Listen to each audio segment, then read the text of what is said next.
Again. That usually doesn't happen, does it? Okay, let's start back where I was. Covert operations are employed in situations where openly operating against a target would be disadvantageous. These operations are generally illegal in the target state and are frequently in violation of the laws of the sponsoring country.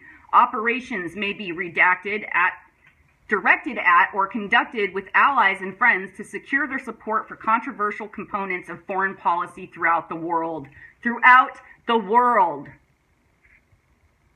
Covert operations may include sabotage, assassinations, support for coup d'etat. Oh, that's nice. For support of subversion. Tactics include the use of a false flag or front group. The activity of organizations engaged in covert operations is in some instances similar to or overlaps with the activity of front organizations, while covert organizations are generally of a more official military or paramilitary nature. Like the DVS German air transport school in the Nazi era, the line between both becomes muddled in the case of front organizations engaged in terrorist activities and organized crime. Do you think it's terrorist activity to murder your citizens? Oh, am I saying dangerous things?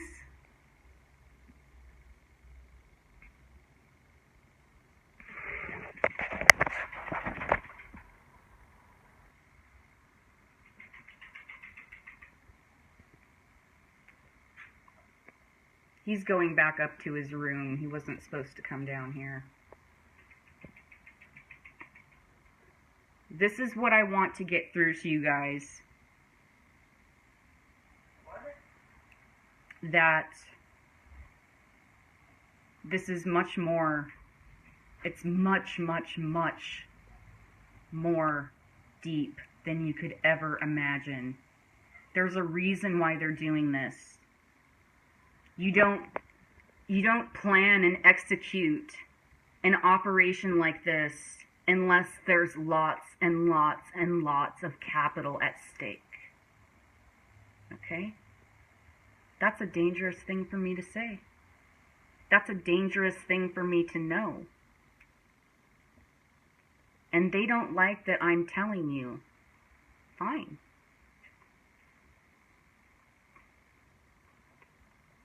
But I'm going to tell you anyway, because that's the truth. Do you know what happened in the 80s with our CIA? Do you guys remember the crack epidemic that swept the streets? I'm not saying the government is after me. I'm saying I got targeted today. It doesn't matter. The point is, this is what's going on. Okay? I'm not special. I'm like the least special person on the planet. I simply know things, and I'm talking about it.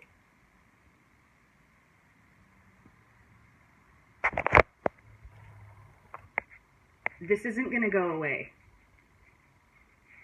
There's money at stake. Lots and lots of it. And that's why it's not going to stop. So, you guys need to be prepared.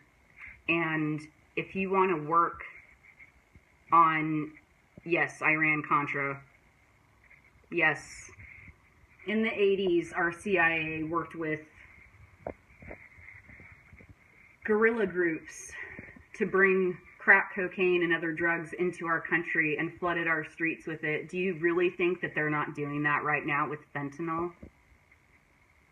Do you really think that they're not doing that?